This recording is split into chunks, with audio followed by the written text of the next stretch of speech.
got a secret, can you keep it? Swear this one you'll save. Better lock it in your pocket, taking this one to the grave. If I show you that I know you won't tell what I said, 'cause two can keep a secret if one of them is dead. Starting off our countdown today, we have everyone's favorite recurring evil doctor, Wren Kingston. Wren is arguably one of the most mysterious characters in all of Pretty Little Liars because we never know where this guy's head is at. Is he a good guy who just happens to like Spencer and then want to go after Hannah? Or is he a bad guy on the A-team going after these girls at any chance that he gets? You know, he has a medical background, and a lot of the things that have happened to the girls could have happened by the hands of someone with a medical background. But besides the fact that he's mysterious, you gotta love him because he's right there in your face, he's charming, and you don't know exactly what he's doing, making for a perfect Pretty Little Liars character. Number 9 is none other than Jason DeLaurentis, brother to the presumed dead girl, Allison. You know, Jason has had a lot of fandom go against him this season, as it's starting to look a little bit like he could have been the one to hit Allison the night she disappeared and whatnot and all that drama. But regardless of where they take his character, he's always been there, he's always been sneaky, and you never knew exactly what was going on in his head. That's what this show is about, someone who's involved in the mystery, but that you want to root for at the same time, and Jason is definitely one of those people. From the beginning of the series, we didn't know what Jason did the night she disappeared. He said he didn't remember, and it could have been him all along. Yet we chose to overlook it because we liked him so much. Now, mystery is going in his direction, but I still think he's innocent, and I'm sure a lot of you guys do too. So, here's to Jason. Number 8 is Jenna Marshall, the villain with a motive. From the second episode of the whole series, we learned what these liars did to Jenna, and it was Allison's fault that she went blind. Thankfully, she has her sight back now, but she's not ready to give up on her revenge. And I wouldn't be either, quite frankly. Jenna has always been there ready to terrorize the girls when she had the chance, and it wouldn't surprise me at all if she's still up to her old tricks. She has motive, so there's complete reason for why she hates these girls. But, you know, who knows if she's turned a leaf and just moved on with her life. You don't know, but she makes for a good villain, and that for sure is a good Pretty Little Liars character. At number 7, we have our main character, Aria Montgomery. But the reason why she makes such a good Pretty Little Liars character is that you always have some doubt whether or not she's good or bad. Aria has had many a coincidence happen to her throughout the show, namely that she's never in true danger except for that one time in This Is a Dark Ride, which looks kind of fake to be honest. During that episode, she also writes her name with A's like A signs things. And A seems to get her out of trouble at times, too. So, there's a lot of controversy online. Is Aria psychotic and part of A with her dual personality? Is she just evil altogether? Or is she nothing with just coincidences happening to her character? The answer to that we'll never know until the show's ready to end, and it isn't about to. So all we can appreciate for now is that she makes a damn fine character.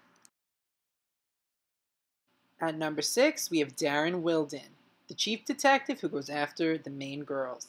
And you gotta love Wilden because he loves that he's evil, he knows that he's evil, and he's downright maniacal. Gotta love him for that. He pops up when you least expect him. He's very mysterious. You're afraid of him, but you still like him. You're shocked when you find him dead. Just everything about this guy has complete mystery around him, making him one of the finest PLL characters they ever made. Number 5, you gotta have the liar who lies the most, Miss Allison DeLaurentis. The whole show is based on her death, and oh wait, she's alive. She's got liar in her name, pretty much. The girl doesn't know how to tell the truth, and that's what makes her a perfect character for Pretty Little Liars. Can't wait to see what this girl cooks up in her head next, because you know what? Even she starts to believe it. At number 4, we have Caleb Rivers, the guy who strolled in and became a fan favorite. Listen, there's nothing bad about Caleb. There's no real reason to suspect that he's A. There's no real reason to think that he's anything but sweet.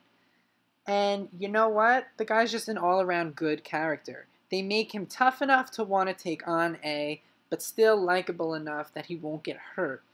It's a really interesting dynamic they've created with Caleb, and he's one of the few characters that they've made from scratch for the show and doesn't appear in the books. So you know what? I think they did a good job, and he's a good PLL character in my book. At number 3, we got the original A reveal, Miss Crazy herself, Mona Vanderwaal. You gotta love the character who goes from book to screen and lives through the first season when she doesn't in the books. This girl was like, nah, I'm not gonna die. I'm gonna stay and torture these girls. And boy, did she ever. Her scenes in Radley are some of the most creepy things the PLL has ever done. And even when she's out talking to the girls right to their face, you don't know what's ticking in her head. She's nuts, and that's what makes her so good. She can explode at any moment, she can pop up at any moment, and she can damn well be responsible for any and everything that happens to these girls. At number 2 is Mr. Ezra Fitz, the teacher who we have no idea what his real story is. I mean, now we kind of do. He was a reporter investigating Allison's death and got close to the girls, fell in love with Arya, yada yada yada. But the good thing about Ezra is he's a fan favorite, loved by all, yet when they're making it seem like he turns bad, we believe it. Because you know what? He's too damn good to be true. And that's a great-ass character if you ask me. Perfect. Before we get to my favorite Pretty Little Liars character of all time, we're going to discuss some of the honorable mentions that I considered putting on the list. Of course, I had every liar in mind, but I wanted to make my list a little original. And to be honest, the liars I don't have on the list, to me, are not that exciting. I apologize to those of you who might love them and they're your favorite, but I wanted my list to have a little pizzazz, so I opted to do something a little different. Here are my honorable mentions. Got a secret, can you keep it? Swear this one you'll save. Better lock it in your pocket, taking this one to the grave. If I show you that I know you won't tell what I said, 'cause two can keep a secret if one of them is dead. And number 1 is Hannah Marin, my favorite liar, my favorite character of the show altogether. She's badass, she says what's on her mind, she'll go after people without any caution to the wind, and she's willing to do what it takes to catch the people who are making her and her friends suffer. And that's what makes her the best Pretty Little Liars character in my book. I hope you guys have enjoyed this countdown. I will be making weekly countdowns like these for the other shows I cover on the channel, as well as TV in general. So please subscribe, please share this video, and please comment letting me know what you thought.